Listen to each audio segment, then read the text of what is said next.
We got ourselves game number 1 in our best of 3 series. Let's jump into it.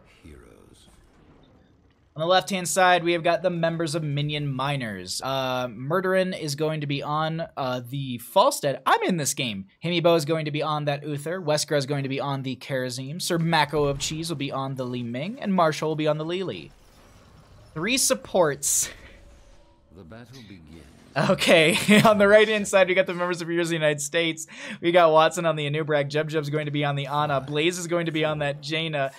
Clyde is going to be on that Raynor. And Waterboy will be on the Sonya. That better be a Leap Sonya right there. Let's get into this. Yo, Kyle, thank you so much for the raid. Welcome, everyone, from Kyle's stream.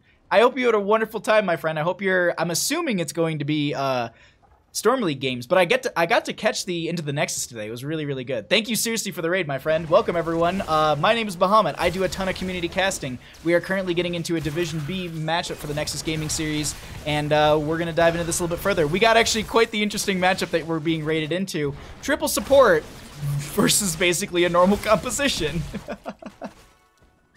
And then really quickly also, New Flash, thank you for the follow as we get into this. But Falstead going to go ahead and fly right into that top lane. We are going to be seeing Wingman coming out from them right there. We actually do have the Exterminator for Raynor at level 1. This is a talent that we often do see, I would say, only on Battlefield of Eternity.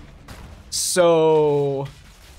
I'm interested to see what kind of value they want to bring to the table with this, because typically you do see the ace in the hole because of the fact that, well, it's going to pair well into your Jaina, who's going to apply a slow. You have Sleep that's going to be coming out from the Ana, as well as just that initial setup coming out from the Anubrak. So we'll see. Wait, they are on the right? Do I have it backwards? I thought Watson was on... Isn't Watson on Here's the United States? I thought... Do I have it backwards? My apologies. Look at this. I get rated, and look at me just bringing forth all of this great casting content. If it is wrong, I'll go ahead and I'll swap it over in a second. But right now, we'll get into this a little bit further right now, as that is going to be a lot of the members pushing into this bottom lane. At least in the Nexus Gaming Series Discord, Marshall is labeled Minion Miners. That's the confusing thing. But we have a 30-second delay, so that's a bit of an issue right there. I meant Minion Miners are draft. Oh, God. Okay, thank you, Stark. I was so confused. Woo. Okay. Alrighty, we're all set on that one. Sonya will be grabbing the camp on the top, on the right-hand side right here, as we also do have the Falstead and the Karazim pushing over on this left-hand side. I'm honestly, I want to see the first team fight break out as quickly as possible, because I want to see how this triple support is going to be working. I mean, it is going to be main tank Uther, but it is still triple support in a sense. Watson's on Hodis. Okay, phew. I was like, how? I know I've messed this up bad. Kyle, thank you so much for the follow as well. I really appreciate that, my friend. For anyone who doesn't know, Kyle Ferguson does an amazing amount of Here's the Storm content. So if you haven't followed him, please go ahead and do so. And if you haven't checked out Into the Nexus, it is a very good podcast for finding out a lot of great information about what's going on within the community, as well as what's going on with the game, and a lot of good teaching moments. I used to listen to it like religiously when I worked back home in Michigan in the office, and now when I work from home, I'm just like, I can catch the VODs whenever. But anyways, we got a fight breaking out in mid, and this is going to be the Hammering coming out from Falstead, going to continue to push in, and they're also going to be going into that full Lightning Rod build, just trying to get as much damage as possible. But Watson's going to dive in, not going to be able to find a kill. They have the stun, trying to punish this dive from Watson right there, but they actually get the impale as they try and step further forward on this. Meanwhile, Jub just like, I got this point. No big deal on that. Let me see. Do my controllers work? Yeah, controllers work here. Cool. So we can actually show vision once again. So it's going to be 6 to 6 in our levels. We're going to continue into the rotations. Right now, it's actually fairly even between the two teams in experience. Let's actually cycle through some of the other numbers before we hit that level 7, get an idea of what they're doing damage-wise, healing-wise, as well as the experience that's coming into this game. I love main tank Uther. I gotta say, I've seen it work. Have a wonderful cast. Thank you so much for the raid, Kyle. I really do appreciate that. My attempt to troll of the day was getting Baja to say Red Web Weavers 5 times fast, but nailed it. That is true. 7 to 7 in our levels, and we do have our next curse point popping up in this bottom left-hand position here. Wesker, thank you so much for the subscription. Selexia, thank you for gifting a sub to Kyle. And enjoy your asthma pugs and your finger guns. Look at this bottom lane right now between Marshall. Like, they're holding this out pretty well. The blinds into Waterboy are a little bit of a nuisance, and they have some great self-sustain. Speaking of sustain, look at Karazim's healing right now. 13,000 coming out from this Karazim. Diana doing 4,000 right there, but Waterboy is going to be in a little bit of a rough spot. They're going to try and burrow forward. Watson maybe looking for someone in the back lane right there, not able to find them. They are clumped up a little bit in this tight corridor. They could get some value with there, but that's a lot of damage onto Hemi, who does go down. Uther the first one to go out. That's also first blood of the game as well. Waterboy is able to rotate back right there. They're going to stay alive for now. Blaze stepping forward on this Ana, or on this Jaina, trying to get the damage out right there. Uther did go down in that ghost form, so no ghost heals coming out from them, so they're down that, and they're going to try and poke this out. The death timers are not that long. Look at the false side with the poke coming out just above here. They've got that extra range. No, they actually don't. See, I thought that was a secret weapon, but look at, they're just trying to spin to win, and they're managing to do so. This Sonya is just stealing this health as she spins and just... Wow, like... People don't, like, I don't see a lot of teams playing Sonya, and this is why I love Sonya play. Also for Leap, like, come on. So, Laughing, Selexia, thank you for gifting a sub to Laughing Underwater as well. Thank you so much for that support, my friend. Enjoy your finger guns and your Asmopogs. I love you all so much I can't keep up with chat and cast at the same time, but whatever you're saying, I love you all. Thank you so much for the support. Thank you for the follows as well for anyone who followed that I might have missed it, and this will just continue to be rotations breaking out. Let's actually jump to some of the vision for the members of the red team. Let's get an idea of what they're seeing and why they're making these decisions. We do have the next curse point coming up in this top right position. We can actually see that on the minimap. It'll be right here. This is their optimal place to take this boss because they don't have to rotate across the map to try and maybe take a curse in the bottom left. The enemy team could be on their boss, but that really doesn't matter to them too much. They actually... This is a really, really late boss call, yeah, and I think that they're deciding that they don't want to go for it right there, so they back off, and maybe they were considering like, oh, it's possible because of the fact that they'll have 10s first, but they're not going to have 10s for this objective. Let's pull away the talents, let's get this whole fight on screen. Nice sleep dart coming out from the Ana right there. Jub is going to get that healing out to the friendly team as well with the biotic grenade. We do have that dive coming out from Watson onto Wesker, and they're getting a lot of good punches in on the counter side. They actually dive into bottom lane, or into the bottom portion of this fight, looking for Blaze on that Jaina, and that's going to be the sleep dart onto one. They start to neander their way out of here. That's still going to be 10 Talontiers just shy for both these teams. This Falstead, it just had to get that barrel roll right out of there, and they're doing a great job of whittling down these members. It's really hard to fight into all these supports because there's so much healing, so much sustain coming out, so their overall poke is working out, but Waterboy is going to take way too much damage. They're the first one to go down this fight. That's going to be... I thought I saw a follow-up, but that's just going to be Li Ming just getting the reset, and that's all you hear. Meanwhile, in top lane, Boss did pick up the keep, or the fort right there. It's going to be moving onto the keep front gate, and we will be seeing our 10 Talontiers for both these teams, but that is at least the curse denial coming out from the members of Minion Miners. Really strong play at the start of this game coming out from them, and we now have this 10 transition from both teams. Divine Storm from the Uther. We have the Water Dragon from the Lili. Wave of Force for that Li Ming to push them around. Karazim with the 7-sided strike. I love watching your cast. Thank you so much, Masked Introvert. I really appreciate that. That's a wonderful compliment. Is Kira available, or is it like 1 to 2 week for NG? Yeah, 1 to 2 week wait, yeah. She won't be out for a little bit. Probably by the time she gets the expected nerfs that she'll get, that's usually when a lot of the leagues allow her. But they also give like a 2-week notice because it's like, you don't want to dump a brand new hero into the meta. Like, it's hard. Like, giving teams like 2 weeks to practice to get to know the hero and when they're ready to go onto it, I think that's so much better. But I do believe it's a 2-week total.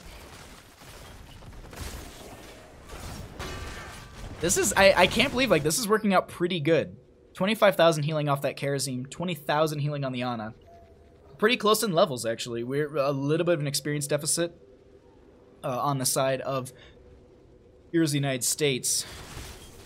A little bit of poke here and there. I'm just waiting for them to, are they going to be able to step up and they're going to try and take an actual fight here, but they sort of just peppering each other. A little bit of back and forth. Sleep Dart goes out to one just to stall this out. Blaze going for the channel. Not going to be able to get it. They get one poke onto them. Sonya did pop the Wrath of Berserker right there. They do find the Divine Storm onto a couple. Web Wrap went onto the Lili, but they still get the Water Dragon out right there. Himibo taking a lot of damage. Hinterland's Blast coming out from the Falstead. They don't get much, but a cooldown reduction. 91 seconds onto that bad boy. And now we continue to see a huge hammering going out, but this is just Waterboy trying to chase into this and trying to find a kill onto Karazim. Doesn't find it. Jub throws out that healing grenade. Going to be able to get a nice shot through a couple members. The hammering doesn't connect, and a Nubrak ends up going down, but they manage to pick up the curse. Li Ming gets picked off before she can get a reset, and now they can try and turn this around, but Jane is still very low. They actually don't get the kill from Lili. Do they get the... Oh, can Lily have them fast feet? Yeah, she's out of there. Meanwhile, there's another chase that's taking place. Hemi gets out of there as well. Mid lane does have this camp pushing in that did just get cleared out. Top lane does have this catapult and huge wave. Westgra will go ahead and get this clear right here. And now they move into bottom lane. Ooh, Sonya! Water Dragon! Smoosh.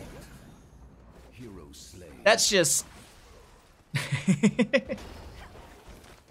Meme beam. Yeah, I agree. Thanks for the cast, Bahamut. You are the stud. You are a stud.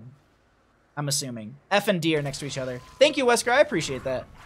I apologize about the whole confusion with the game thing. I really do feel bad about that. That's a little bit on my end. I didn't get a confirmation from the admins to remove me from the game when I was doing some scheduling changes. So that's on my end. I do apologize. Hammering missing because one quick cast and no boomerang. Boomerang does have a splash to it, so you could have actually got it with Boomerang. Or if you held Hinterland's Blast, you could have used it there. Sorry, I'm like, I enjoy Hinterland's Blast. I think it's cool. It has some value. The cooldown reduction is interesting, but Gust on a double boss map is so valuable. I mean, you could literally Gust right here, barrel roll through, take the boss, and fly out if you wanted to. Or your team comes around, wraps in, and then now they're going to be able to now fight and buffer out this entire area while you're sitting on the point as a Birdman. Like, it's huge right there. Checked baggage. Thank you for the follow as well, my friend. Biotic Grenade does go out. That's going to be the Hyperion coming out from the Rainer right there. Boss is going to be fought over. That's an Uberek diving in, trying to get on the point. Seven-sided strike goes out. Marshall trying to get that Water Dragon out. That's going to be a huge knockback from the Li Ming. Do they get the boss? They're just getting so many kills back and forth. The punches come out, and that's going to be the boss getting picked off. 5 members. I'm assuming Jub Jub gets picked off here, as they do manage to get all 5, only losing to themselves, and boss was picked up as well. Curse is going to be coming up in a little bit here in this top lane portion. We do have the flight from the Falstead into this top lane. So it's funny because like the entire time I'm just like sitting here rambling and bambling about Hinterland's Blast, or yeah, Hinterland's Blast and Gust, and they literally take it without that. So I'm gonna shut up because I apparently don't know anything. Why is Karazim healing? He's not a healer. What's up, Zorals? How you doing, bud? Tasty, how you doing, my friend? That's Marshall. Oh, okay. Thanks for coming by, Tasty. Or Marshall. Otis just fed in the throw pit. Ooh! The Lily was a debate. Oh my god. I really like the way that they're playing this so far, but they double boss. They have the pressure coming in through bottom lane. They've got the boss coming in through top lane. 16 talent tier in favor for the members of Minion Miners. They'll continue to push out these waves. Let's actually look at Falstead's stack so far. So they have 10% on that lightning rod, which means they've only bribed 2 camps because it's 5% every time. Yeah. So they're going to need to bribe a few more camps to get that up there, but they're doing a great job of continually getting those stacks. Let's see, I think it maxes out at 80. Yeah, so they've got 3 stacks currently. Not going to be able to get this camp fully, but they're going to still buff it up to another... It's 5% every minion you steal away. Wait, did I count that wrong? Is it less than... Hold on, let's pull this up. Is it less than 20 stacks?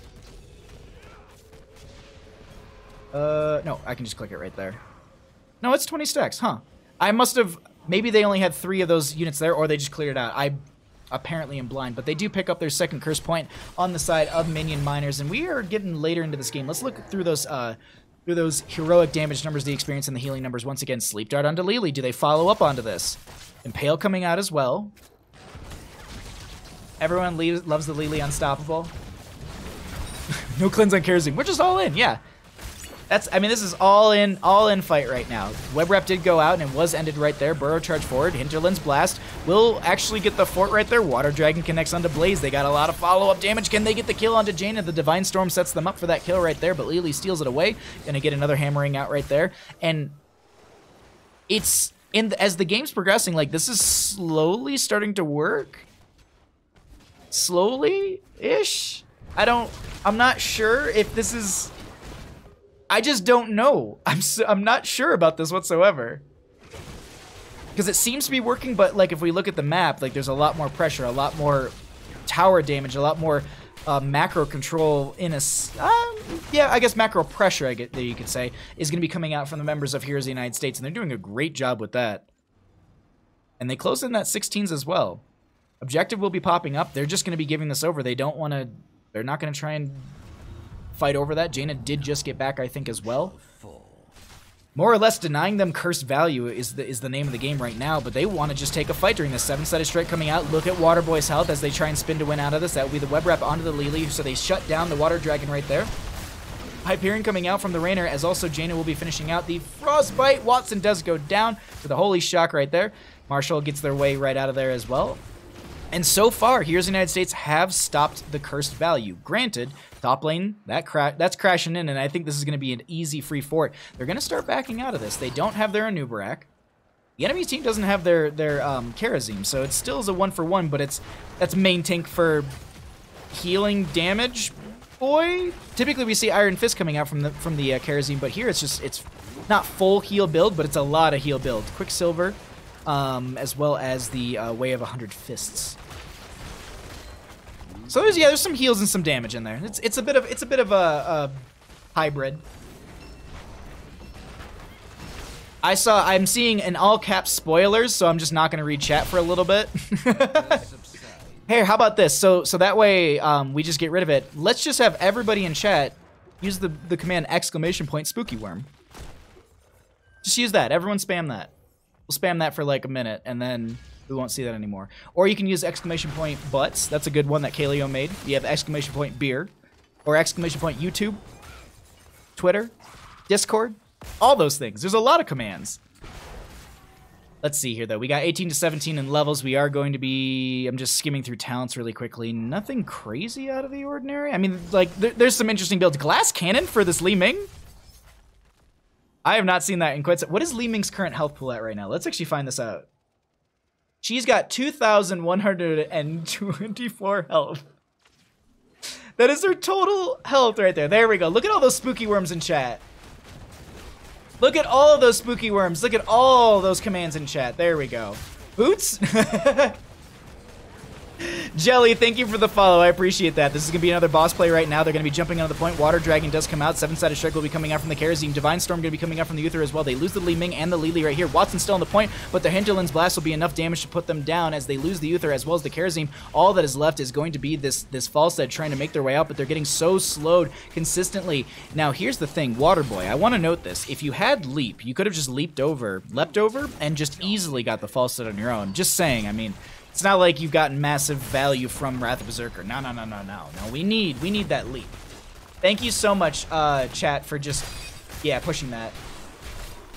Okay, I'll be banned. I don't know. You have VIP, so I don't know what that lets you do, but apparently I don't think it has, like, spam issues.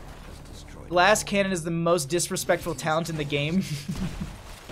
That's a very spooky YouTube. Thank you, Chess Looter. Looks like the GGs are going to be called right now. They're going to be going in onto the score. I mean, 5 members are going to be down. The boss is on core. No way for them to revive in time. And that is going to be game number 1 over to the members of Heroes of the United States. GG. Well played.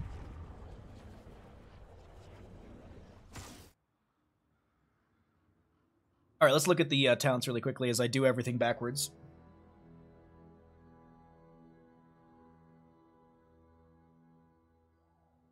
Who freaking called that crap boss? We'll show stats really quickly while I update the background information.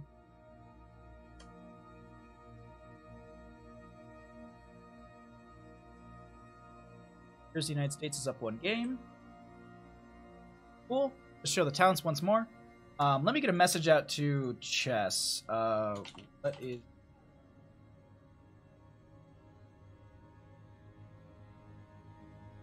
and then, so I have to resend a bunch of these because just thank you seriously so much. So, thank you, Selexia, for the gifted sub.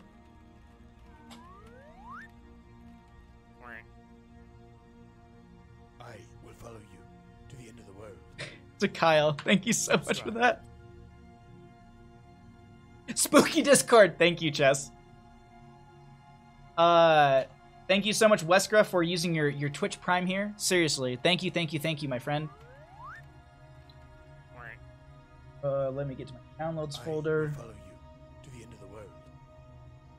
Subscribe. As well as Selexia, thank you for gifting Laughing Underwater a Twitch subscription as well. Seriously, Selexia, I do not deserve your love and support. Thank you seriously so much. Oh, these drafts. Oh, these drafts. Woo! All right. Thank you all so very much.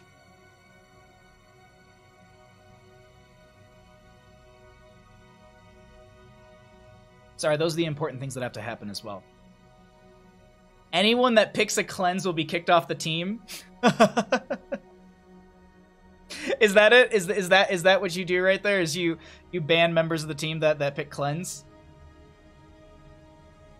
Rough. All right. Huh.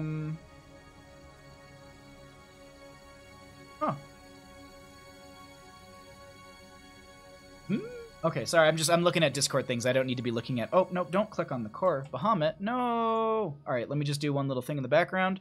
That's all set. We are ready to go. Everyone, I hope you're ready for our game number 2. Let's go ahead and get into this. We are going to be joining Dragonshire. On the left-hand side, we got the members of Minion Miners trying to bring it back in our best of 3 series to game number 3. We've got Murderin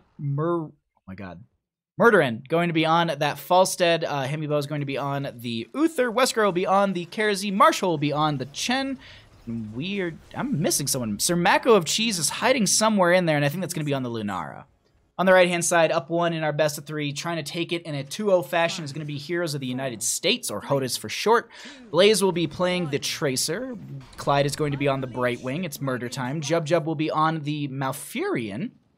Watson will be on the Joanna, and we have Waterboy going to be on the Jaina. Definite role swaps coming out in our game number 2 here.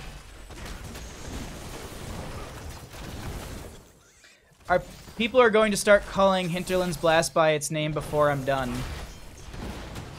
Oh? Is that the game plan here? Always cast us, and you always miss our amazing drafts. Wesker, I'm so sorry. I'm so very sorry. One of these days, I'll get my button line and definitely get this all set up. But either way, let's actually jump into our game number 2 here on Dragonshire. Marshall's going to be taking a little bit of damage. Uses the stagger right there. They're going to take a lot of that stagger damage. Himi's going to be down here as well to heal them up. Sir Mako of Cheese has joined into the friendly party. We do have them with that Sentinel Wisp at level 1, so let's actually highlight that value that you get really quickly. This is the current vision circle that you can see from Sentinel Wisp. Because it's sitting in a bush for 5 seconds, it gets 200% increased vision. You are nearly seeing... Like, if you threw it on this side, you'd probably see into the siege camp on the enemy side, because I think you can actually see into their own right there. Let's actually...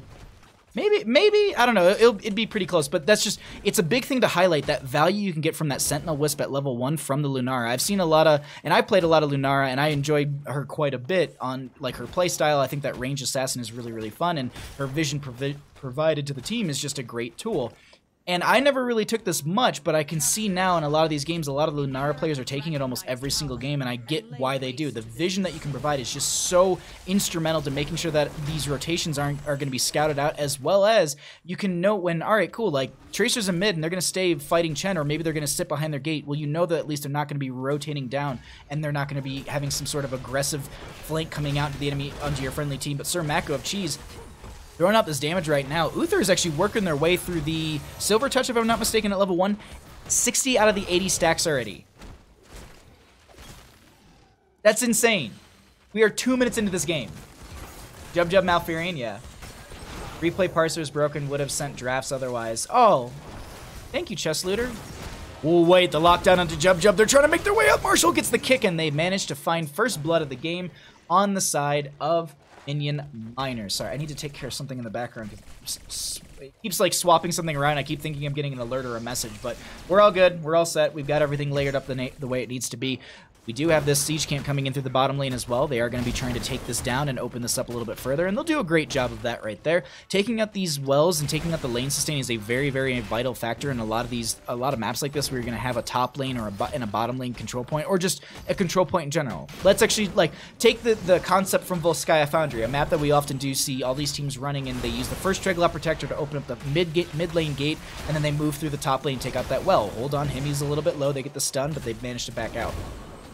So the one thing I just really want to highlight quickly is just taking out that well, taking out that lane sustain makes sitting on these points so much harder. For example, Watson, you're going to see, is going to go and probably tap well. Actually, they might not have it off cooldown. But either way, if they had their well up and available, they'd be able to tap it and they wouldn't have to hearth. So it's one of those things that now you're removing that from the lane completely, and they have to rotate to mid or rotate to back to their keep to get any sort of lane sustain. And it's the same thing can be said about top lane. We do have the two global hero sitting up there right now, so they can phase shift in onto Blaze right there. Brightwing's going to be coming in. They're going to be trying to get some damage in here. They do have that polymorph to try and get one of them. Oh, they actually got the polymorph onto Uther, who did have the pulse bomb going onto them as well, and now they start to chase into this, but look at this. They have the potential for the Dragonite channel. It's faster to channel the Dragonite than it is to channel the point. They know this. Sir Mako Chi steps on the point for a couple seconds to try and delay this out. Unfortunately, Falstead will get there just as it goes down. They might have had Gust up, or not Gust, but Flight up and available, and they could have made that quick rotation. Not sure. I should have been able to check, or should have checked onto that one, but Pulse Bomb goes on to this Falstead, who ends up staying alive for now, but that's just a risky and terrifying spot to be in.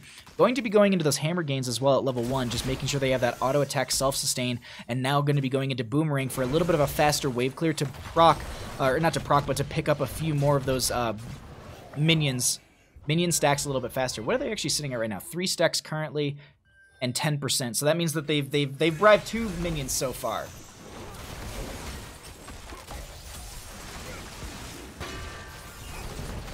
This just, the pick on the Malfurion right there. I couldn't even say it quick enough. I was just like, oh, look at, oh. I looked away and I looked back. Either way, this is going to be bottom lane channel so far in favor for the members of Minion Miners. Chen already on point, but Blaze knows this, and so they're going to be coming over here. They step a little far forward, but they also have the phase shift in from Clyde, who does also get a lot of damage put onto them from this Falstead, and can they force them back? Meanwhile, in bottom lane, there's still a fight breaking out. Waterboy so very low, does get picked off right there. Watson going to have to Hearth again, and that's going to be first Dragonite picked up in favor for the members of Minion Miners as they move this in through mid lane. Now, once again, I highlighted this before, but they're going to go ahead and continue to split push. Not even the fact of just they've already taken out the well, but now you're taking out the lane like a retreat point, essentially. Most teams wouldn't step further forward and try and fight under the fort and try and dive a hero. That's not, you see it here and there, but not often. So now taking out that fort means you can play bottom lane so much more aggressive. The lane of retreat for the enemy team is going to be further back or more towards the mid lane. Look at this rotation coming in. They're going to be trying to capitalize onto any of these members that we're chasing in. Recall goes out from Blaze. They ended up juking me. I was like, oh, I think they're going to be above us, but no, that's not the case. As we actually have Watson living in this backline, all this damage, they are going to be able to walk out. Cleanse, very good coming out from Clyde at the last moment. Last little bit of mana probably used right there for that. We're about to approach the 10, so let's actually check those damage numbers, healing numbers, as well as the experience so far. I don't have EU or Korean palms, but I can throw a palm on you with a 5-second cool. Huh? Poor man's flighty gust. I'm missing so much. I missed quite a bit of the chat, but either way, 10 is going to be here. We have Divine Storm, 7-sided Strike, Hinterland's Blast, Storm, Earth, and Fire. Okay. Just go back to the desk. We have Storm, Earth, and... No, I'm just kidding. I want Wandering Keg so bad. That's just really it. That's really, on my end, what I would really like. But we are going to be seeing the Siege Giants pushed in through the bottom lane. They're going to clear out the opposing side as well. Brightwing's still going to be sitting in that top lane, clearing that wave out, as well as the Falstack going to be coming up there. Let's actually check on their stacks currently. Still at 10%, but have 35 stacks, so they can bribe 2 minions right there. Well, 2 minions after they... 2 mercenaries after they kill 5 more minions. There we go. But 10s aren't too... Ooh. Oh, I thought they were going to play this lane a little bit sneaky and try and get a pick onto Clyde. Let's actually jump onto the vision for Clyde really quickly. Let's see. They're playing this super far back. They don't know where the enemy team is. They don't want to get picked off. They can't deny this top lane push. But they do have 10s for themselves. Bottom lane is going to be Bruiser Camp picked up in their favor. Let's jump over to the vision for the opposing side as well. Grace are going to be showing up in this mid lane as they do. Can they get the stun from Uther? No. She does get the recall, and she's out of there-ish. Oh, Brightwing with the phase shift is not going to be in time, and they get the last hit. Actually, I thought Chen got that, but they're going to steal it away on that Falstead. It's Keg. Wandering Keg just isn't good anymore. But Wandering Keg. That's my answer, is just to say the same thing again, but that's going to be Blessed Shield coming out. Whoopsie. Vine Storm going to be coming out as well. That's going to be the Polymorph onto 1 as they're chasing into this. That's going to be the Tranquility also from Jub, who's keeping the friendly team alive. Sir Macro, she's so very low. Maybe they can turn this around. Marshall has, I think the Storm, Earth, and Fire just got thrown onto a 10-second cooldown right there, as that is going to be ready to go. They can use it. Polymorph is going to go out again onto that Chen. Wesker going to be the target. They don't have any sort of Divine Palm and no 7-sided, but they're going to start to turn this around once again. The back and forth and the back and forth. Jaina does go down right there. Blaze going to step further forward and going to be able to get the Jaina, or the Lunar in the backline. Pulse Bomb goes onto the Falstead, not going to be able to get the kill, taking them down to half health. I haven't seen those flame bars just yet. We can see it across the Falstead's name right there, that little flame. It's really cool. It's a hot graphic. Meanwhile, they're chasing Marshall, who does use the stagger, doesn't have another Storm Within Fire. Can Watson apply enough damage to get the kill? Not going to be the case. Though, the points are up and available if they do want to try and go for Dragonite. They need to rotate one into bottom lane as well as get someone into top and in mid for the capitalization and just be ready for it. But they do have their Kharazim up in 6 seconds. Whew. You can't do washing machine if you pick Storm Within Fire. See? Chat knows what I love and what I want. Which is just 2015 cheese.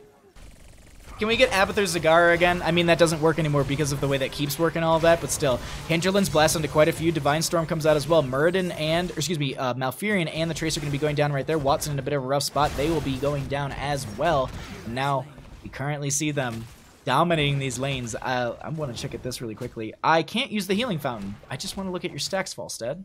Let me look at your stacks. All right, whatever. Apparently he can't use the healing fountain just yet, but I'm looking at stacks. Anyways, 14 to 12 in levels, and they're sieging into this bottom lane. They're opening this up. The members of Minion Miners want to take us to game 3, and it seems like they have that possibility so far in this game. Let's actually jump into someone who doesn't have stacks or name marks. Meme beam this. Hey! It was a really good Hinterland's Blast. I mean, but also, if someone picked Phoenix up and went for Planet Cracker, it'd still be like a meme beam. Even though like Braxis sold out, I wonder with the changes onto the Zerg units for Braxis if the Planet Cracker still gets the same value that it used to. Abathur, Sonya, Chen, Uther, and DPS. I'm trying to figure out the DPS. Jaina for some burst. Jaina for the ring. Or even Water Elemental. Either way, Dragonite's picked up and they're walking in through bottom lane. Can they end with this? This seems like they want to try to. At least they want to try and take down this keep, but the Dragonite's still fairly healthy, and this keeps shredding. Not shredding, but getting shredded right there. 7-sided strike going to be going on to Watson, who does pop the Iron Skin as well. Keep does go down. Kick goes out onto that Joanna, who's going to be in the mid lane now. They are going to be able to mount up and rotate back. And with this Dragonite, yeah, they're gonna back off and go through mid lane. Once again, they have the Sentinel Wisp in their favor, so you can see right now how much vision of the lane that they have and how much they can see of the enemy team rotating through here. I just want to see if we can highlight. And that right there, you just saw like how much vision disappeared when they got that kill onto the, or when they destroyed the Sentinel Wisp. It's a cool thing to highlight because I don't think we get to kind of show that transition between vision between the two teams. Cleanse does go out into Blaze, making sure they don't get held up right there. Kick goes out into Joanna once again. Storm Within Fire will be procced by the Chen as they start to siege in through this mid lane. Dive onto Tracer, and they found a kill right there. Dragonite does go down, but they siege in further. Divine Storm to lock down this Joanna longer. Nice Hinterland's Blast going to be coming out. Triple members getting hit by that, so they have the triple cooldown reduction. I don't know what it is. Is it 25 seconds per hit off the top? I can't remember. 25 seconds per hero hit, yeah. Which is sizable, because they just hit 3 people with it. Braxis changes specifically call out Phoenix as getting a nerf. Still probably really good if he works in a comp. Bro, just blah, beam with Zerg Wave. It does sound exactly like that. Okay. Let's see here. Top lane is going to be having Siege Camp pushing in, or excuse me, Bruiser Camp pushing in.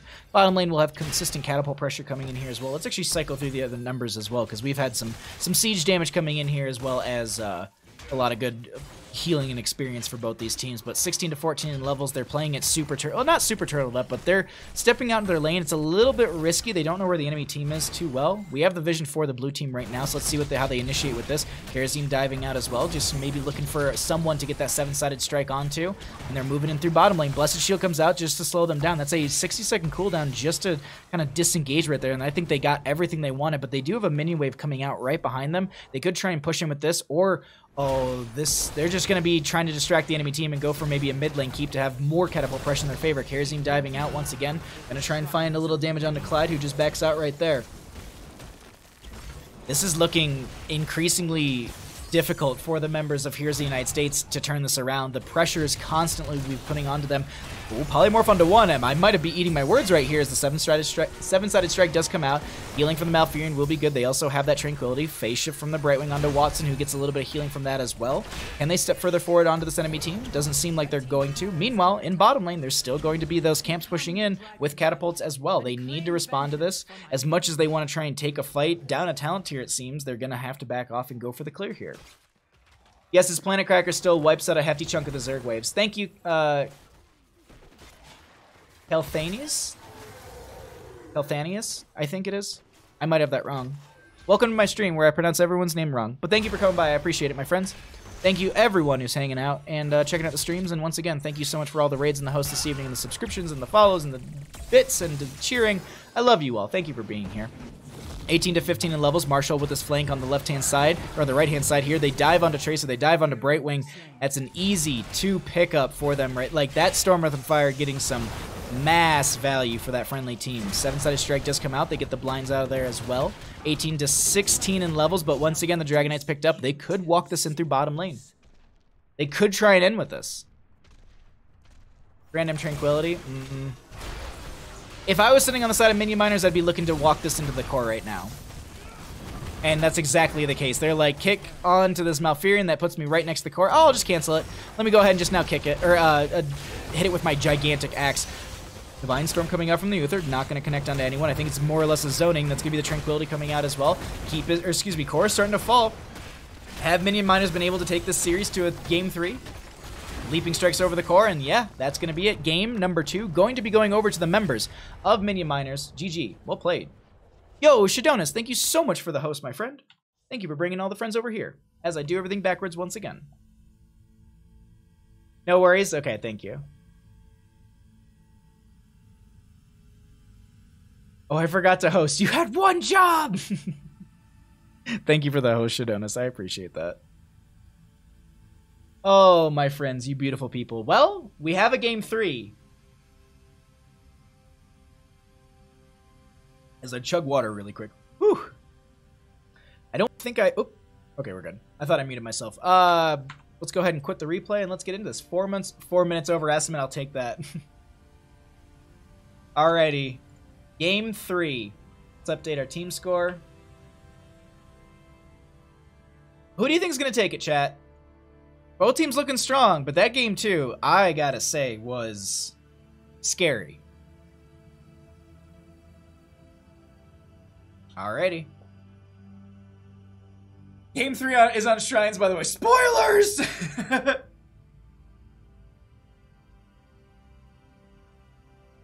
Oh, I love you all so much. Seriously, you're all the best. Thank you all so much for coming by, for supporting the stream, but we're already into this. Let's just jump into it. I want to check out this game.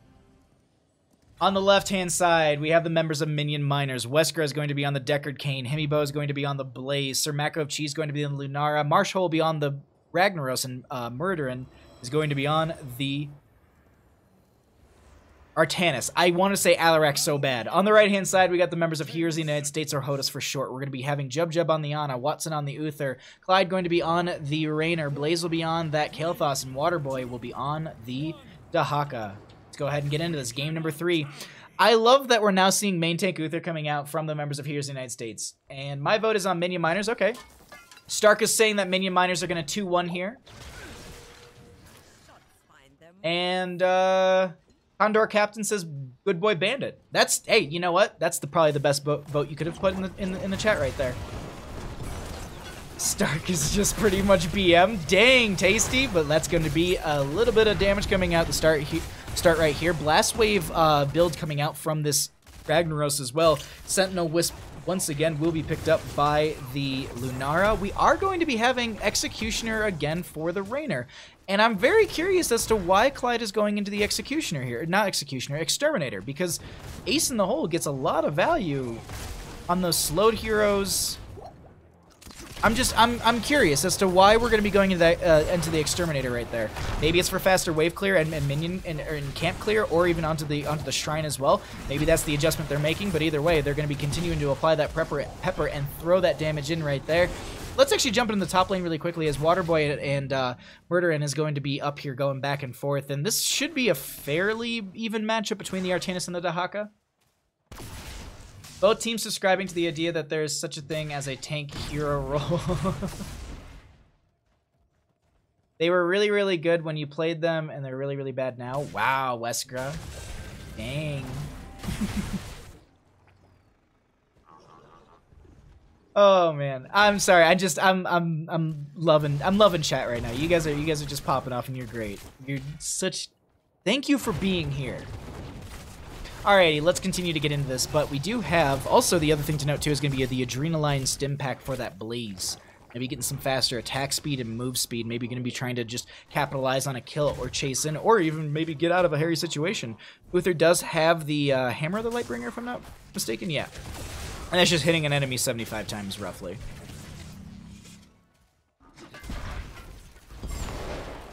Sarcasm. That lane is just boring. Why don't you watch this? Yeah, well, top lane is like the best lane to watch. Top lane is just like, this is where the jam's at. Look at this. Look at all this action. Oh, we do have this Shaman Camp's going to be picked up on the left and the right-hand side. We do have our first shrine popping up here in the mid lane. It is going to be an Arcane Punisher. Let's actually jump onto the vision for the red team and see how they set themselves up for this first objective. We're currently looking at the vision for Waterboy in this top lane, who is going to be going into the Lunara. Getting pushed out a little bit, but just going to be stepping up towards the gate. Going to anchor and take the damage while the towers do a little bit extra work for them. Shaman Camp a little bit early into the lane, but it's not that big of a deal. They will be able to posture themselves on that shrine a little bit earlier on the side of Minion Miners.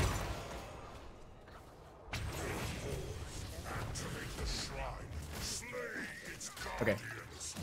Ooh. Oh, that swap. That swap was definitely... If that connected, that would have been a kill right there. But either way, we are going to be seeing 66 in our levels, and they step further forward onto this point. Jub and friends are going to be working their way onto this. That's going to be Marshall targeted. They actually have that chain bomb thrown onto them. Ragnaros is quite a hard hero to see the chain bomb thrown on since they're a giant pillar of lava, but that's also going to be a lot of good damage being thrown out against them, and they're being forced back for now.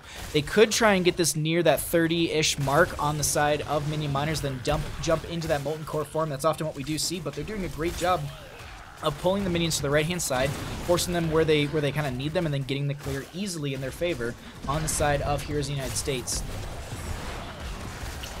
They step further forward. Watson taking a lot of the damage. Swap goes out, and that puts the Artanis in the fray of all this. They do get the root out from the Decker Cane as well. Manage to force them off the point. Marshall's going to take a little bit of that damage from the chain bomb. They managed to get quite a few skeletal defenders, but this looks like it will be the first Punisher in favor for Heroes of the United States. They also grab a few of these regen globes for that Kael'thas. Actually, they don't. Kael'thas was, I think, maybe grabbing well or something, as they don't get any of those. But either way, Arcane Punisher, first one of the game. Oh, they don't get the jump over the wall, and look at the biotic grenade that went out right there that got the damage or the health regeneration mitigation, as well as just the overall pepper coming in from Raynor will bring them that value, and 7 talent here will be here for them as well. They continue to push into this. That's going to be a lot of chain bomb value. Jump goes out onto Sir Mako of Cheese, who has to walk back a little bit. Root goes onto a couple. That's also going to be Hammer of the Lightbringer finished by that Uther right there, and they pepper in onto this fort right now, doing a great job and potentially taking this down. They can actually leave, and the minion wave will do the majority of the work for them, and that's an easy disengage. Meanwhile, in top lane, we're going to just check out Waterboy versus Murderin again.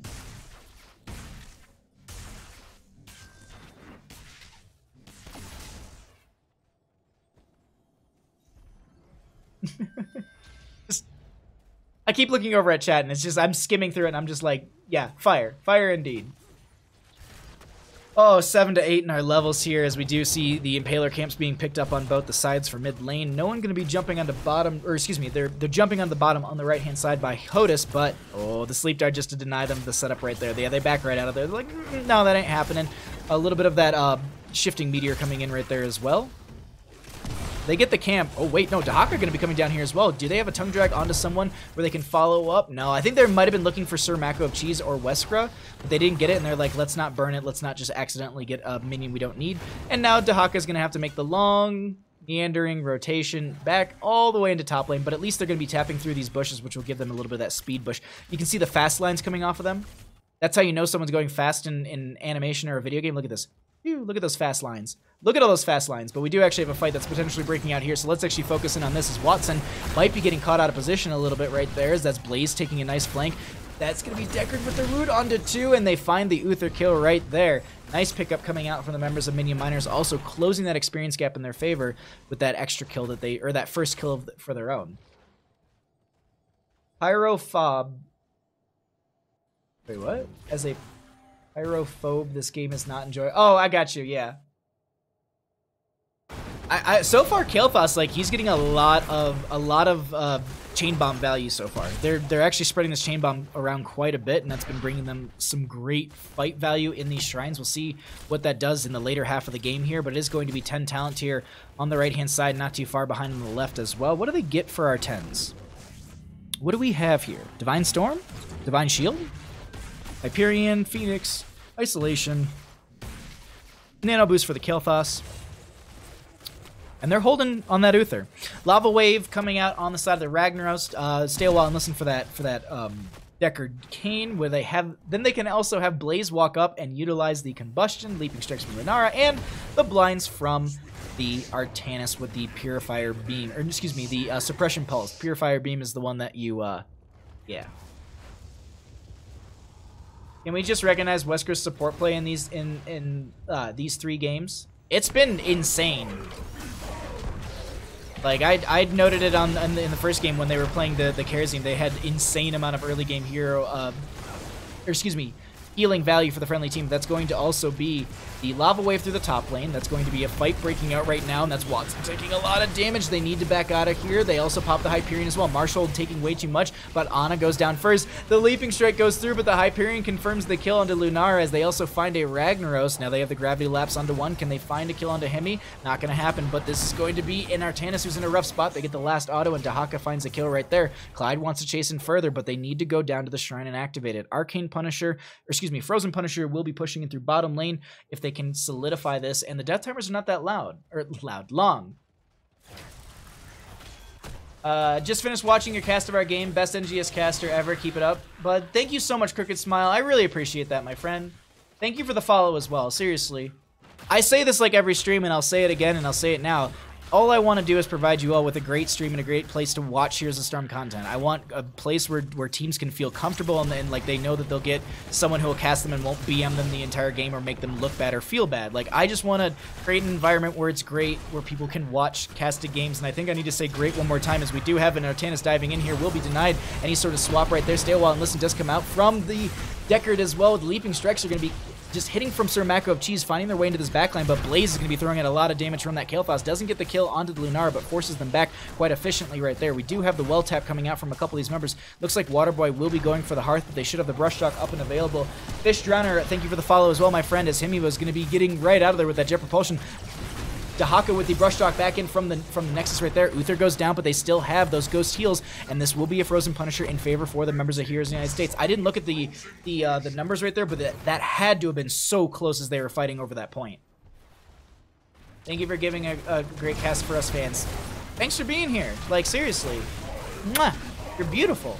Artanis does go down right there. That's going to be the Hyperion coming in further. The Punisher right here did have some changes that came in, so if anyone doesn't know why there's all of a sudden these frozen shards around the forts, the Frozen Punisher did get the same kind of effect that our Arthas does with the Syndragosa. It locks down the forts or towers for 2 seconds, so they won't be attacking, and I don't think they get any sort of extra...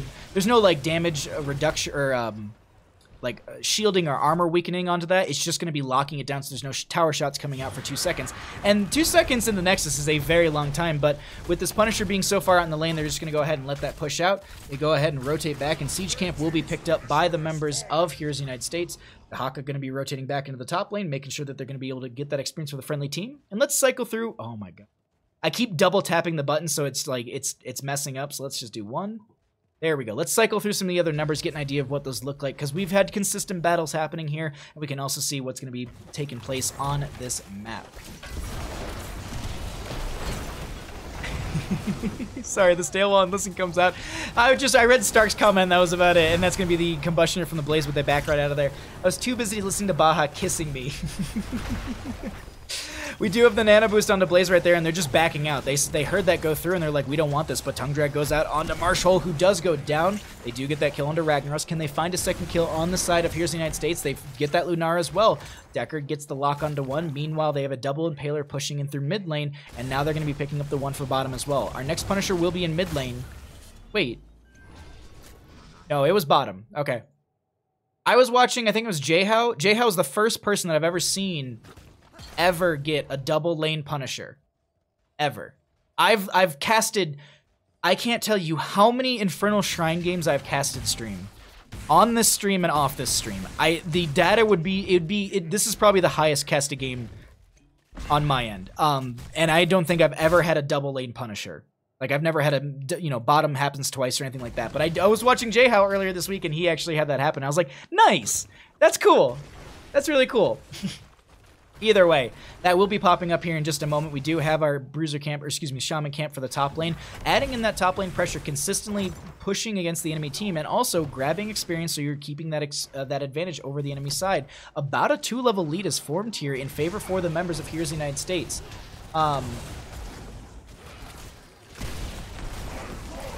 Watching how does the entire backline walk clumping. Oh, yeah.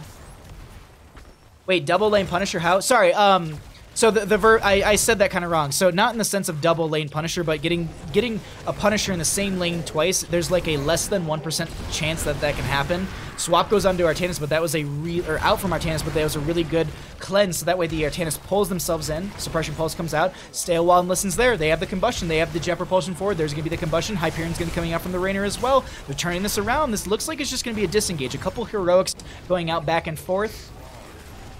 It's extremely lightly. Oh, twice in the same lane. I thought it was 2 at the same time. Yeah, no, Shadonis, like, I realized after I said, I'm like, that kind of sounded like I was saying, like, yeah, they got 2 mortar Punishers that popped out, and they were just pushing down the lane. No, it's, yeah, it's super, super unlikely, and then there's like a more infinitesimal, percentage that, like, you'll get the same lane and same Punisher. But same lane is already still, it's just a 1% or less than 1% chance or something crazy like that. Someone knows the stats out there. But we got even talent tiers from both these teams. I want to see who takes this. Let's actually pull away the talents really quickly. Let's get the full focus of the swap goes out onto the Kael'thas. A lot of good damage is going to be there. They're focusing onto some of these members. D-Shield goes onto them as well. That Divine Shield keeping them alive for now. Tongue Drag goes out onto one member right there. Catapult pressures and mounting in bottom lane. Just keep an eye on that minimap as well. Amiibo needs to walk out of there. Decker King gets the root onto a couple. Artanis is trying to get the Blade Dash through a couple as well. That's going to be a stay while and listen that catches onto 2. Watson still able to provide the cleanse onto Waterboy, and they get the Kael'thas right there. That's a great pickup. Ragnarel stepping further forward onto Waterboy. The penetrating round might have just saved them right there. Healing shot coming out from Jub Jub as well. That is a great disengage coming out from Heroes of the United States, but at the same time, Minion Miners surviving on this point and stealing this away. I'm loving the way that they're playing this right now, and they're doing a great job of this. This should be their first Punisher, and it will be a Mortar Punisher pushing in through the mid lane. They go ahead and grab their Siege Camp on the right-hand side, but they do the same thing on the left with this Artanis. Let's actually jump on to the vision for the blue team right now and get the setup, as they're going to be delaying this out. Lava Wave through bottom lane to make sure that all this is going to be cleared out. Do they have the... No, they're not gonna... I don't think they'll be able to time this out with the spawning wave. I think it would, like, just miss the wave that spawns at the core. Anyways. I was way further off. It's not just, but... because it's just now spawning at the core. Anyways, they're going to be pushing in through this mid lane. Let's cycle through the numbers once again. Punisher jumps over the wall. They're now sieging in. They're going to be trying to take this game on the side of Minion Miners. They're starting to put some pressure on in themselves. Hyperion comes out from the Rainer as well. Oh, look at this brush shot coming out from Dahaka.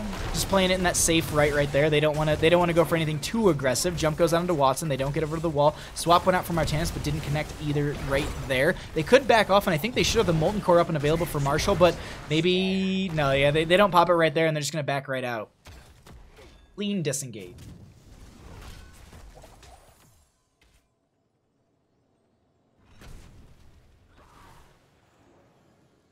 Cool old dude. The experience soaked in right now, 12,000 for that Ragnaros and 11,000. Oh, near 12,000 as well for the Dahak. I think it was like 11,900. But the healing I wanted to highlight, near 70,000 for the Deckard Cain and 51,000 for that Ana. Another 25,000 coming in from that Uther. So it's still like they're doing. It's really close right now when it comes to this heal, but still one healer almost doing as much as 2. They're just like 5,000 healing behind in a sense. Relaxing is the opposite role of the healer role. Yeah. I'm usually sitting there just frustrated because it's like, well, just kill them. What's the timing on Lava Wave hitting 3x like 30 or 45 seconds on the clock? I don't know what it is off the top of my head. Usually I just watch my own wave and I look at where it is. So like, for example, like if my wave just spawns or Or hold on, there's a way, like it does spawn at specific timers in the game, maybe? Someone in chat might know. It's not clean 30s. That's why the minion took a while. Yeah, okay. Because that's what I thought, like it's not like perfectly timed, but this one's gonna be really, really well timed. They should actually get the wave that does spawn at the core. Let's actually check this out, because there is a fight that's breaking on top, but I'm just curious myself. Yeah, really good time. This is what you want to be doing on a Ragnaros right now. But let's jump into the top lane where there's actually action happening, not minions dying to a giant lava wave. And they're forcing them back right now. Next Punisher will be in bottom lane. It's going to be an Arcane Punisher. Either team is set up pretty well for that next Punisher. Ragnaros constantly throwing these lava waves in bottom will be mitigating any of that periodic catapult pressure going up against them. And they're actually going to get some great siege and value for themselves. They did have that little bit of a scuffle in top lane. They're going to be clearing out this, this Bruiser camp as well. It doesn't look like they're going to be losing out too much in this lane. Swap from Artana's Blaze. That Kael'thas, like, that's the second or third time that's happened. I'm just like, whew, that's just a sweaty moment right there. Looks like that minion wave spawned at 1605 or so. Yeah, it's kind of hard to tell. Mostly, like, what I do when I play Ragnaros, I watch my own core and I watch where my wave is. So, like, usually, like, if you were to spawn the lava wave, I think right as your minion wave is about to crash into mid, it should be able to grab this as well as the one at the enemy's Nexus. Let's actually, yeah. So, as it just about hits mid, you can kind of safely say that's a good time to spawn that lava wave. And if you aren't sure when that's going to be happening, wait for yours to spawn and then summon it right after. It also depends on map lane and size. That's true. That is so very true, Stark. Either way, 20 to 20 in talent tiers, 18 minutes in this game. These Punishers are going to start chunking. Double lava wave for that Ragnaros right there. We have, well, it's not Nexus Blaze, Burn Notice for the Blaze right there.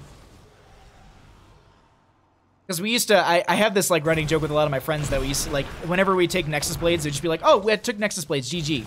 And that was like the running joke forever. So like whenever I see it like in my head, I still giggle. I'm just like, Nexus plays GG. Because I think Artana still does have it, if I'm not mistaken. Either way, Hyperion going to be coming in. Stay while and Listen's going to be there. That's going to be the Decker King getting just pummeled by this damage from the Hyperion. Hemibell has to cycle out as well. They're going to just be able to clear out a lot of this. That was the burrow used by Waterboy, who also does have those tunneling claws at level 16 just to get them out of some hairy situations. They also went for the contagion at level 20. They're going to be having that splash of the isolation. So if they group up, this is a great spot for them to actually utilize it here. Let's see if they go for it, but that's going to be the combustion coming off the Blaze right there. D-Shield does go out onto one. They don't have anything coming out too well right now. Actually, they pick off the Blaze. Sir Macro of Cheese is so very low in the top portion. It's just trying to put in some damage here and there. Raynor is going to get the penetrating round, but the meatball smushes them. Looks like Raynor is going to be eating some spaghetti in the Nexus for the next 60 seconds, as that it's going to be Marshall getting some great healing in here as well, and they might be able to grab the second, or excuse me, I think fourth Punisher, maybe fifth Punisher of the game. Tongue drag onto one, but they still have some members claiming this. They lose the Dahaka lava wave coming through bottom lane. That's a great prep for this lane as well. They have the Punisher coming up, as well as this lava wave, which is now going to prep out. This is what we've been talking about so much. Oof. Oof. No, I'm just kidding. How long? Oh, we were a little bit off because this is now just crashing here. Yeah, that just spawned. Either way, stepping it up is such a great priority. Just having that wave prepped and ready to go here. This is going to be Arcane Punisher pushing in through the bottom lane. We'll show talents and stats after this Punisher pushes in through here, but the gate's already gone. They've cleaned themselves a way to get out of here. Marshall going ham here. I agree. This Ragnaros getting crazy amounts of value. That's going to be top lane lava wave as well, just to make sure that's pushed out and continuing to add pressure up there. They do have this bottom lane going down. Can they end? Molten Core out from the Ragnaros. Immediate Nexus damage, or I guess core damage. Keep is going to be, or excuse me, the lava wave just made it through top lane. Hyperion coming out here. Clyde is going to get blinded, as well as the friendly team, by the suppression pulse from that Artanis. And yeah, Punisher on core, but it's not going to end it. Maybe it's just going to get a little bit of damage. No, just a little bit of shielding was taken off. That will regen, and they back off. Wow. Just wow. Like, the plays that have been happening so far in this game have been insanely enjoyable between the two. Dare I say, phenomenal? Actually, they did get 1% off the core, now that I see it. I don't know what got that 1%, but something got it right at the end. I have to catch my own breath here. I apologize. Blaze trying to kill Ragnaros with fire spells. Hey guys, let's just put out this volcano with these flamethrowers. We do have both of the Shaman camps going to be picked up in the top lane. Looks like both the teams are going to play it a little bit on the safer side and just go for camps for now. Sentinel Wisp in this bush. They can see where the enemy team is, and we just saw how much vision that was providing. It was all the way out to over here. We should be seeing another Sentinel Wisp coming out from that Lunara, unless it's on cool. Yeah, there's the other one being thrown out. So I just want to kind of highlight this once again because it's really cool. This is I love that how much it provides for the friendly team, and you can see it right here. Boop. And you're not getting flanked anytime soon right here.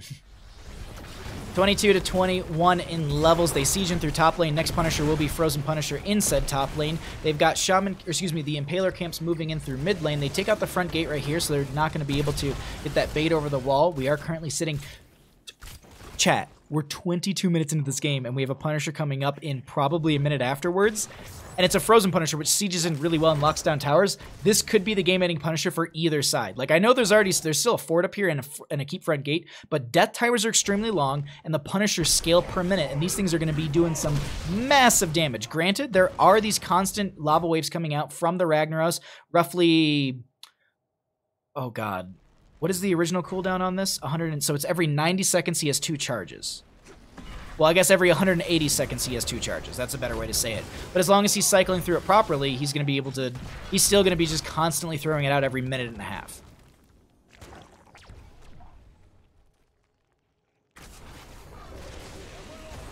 You do that...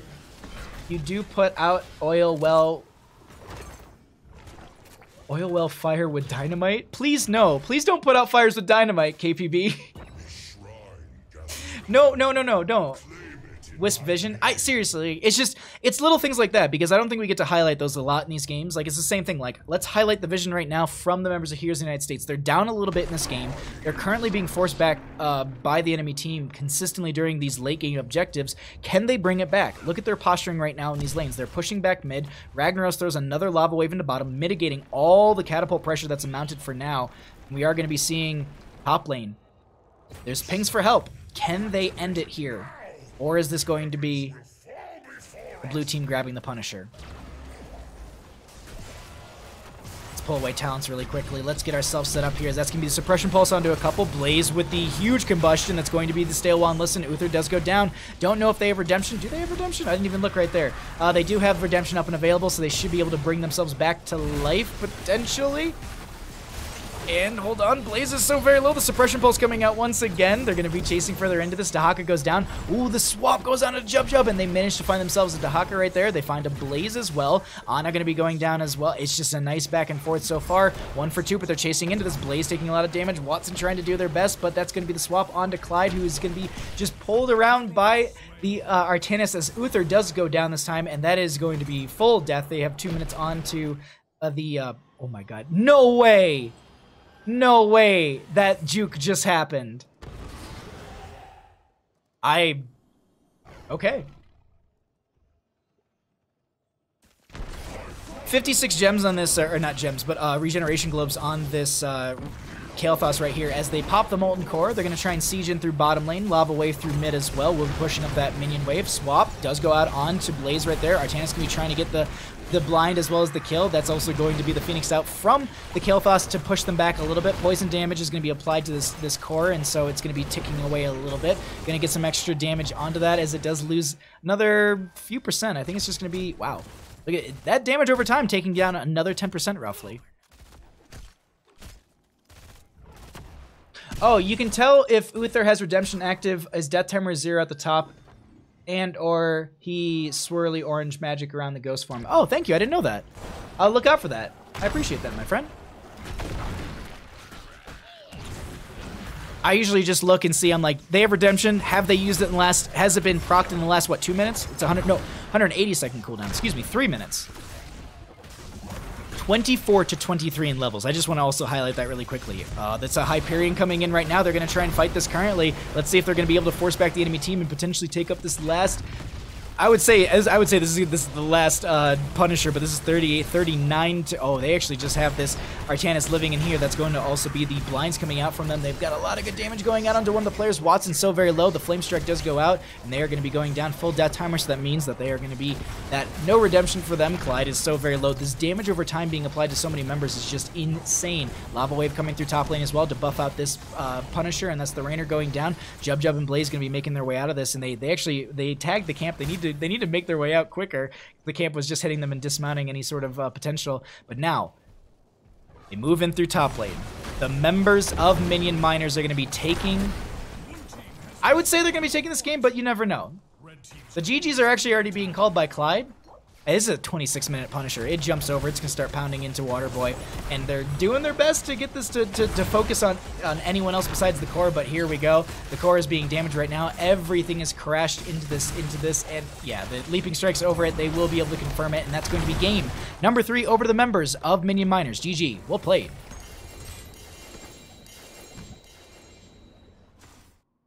More damage over time on Minion Miners than Staggered Chen. All right, let's jump over and check out the talents really quick. Wow, what a really great best of 3 series. Alrighty, everybody.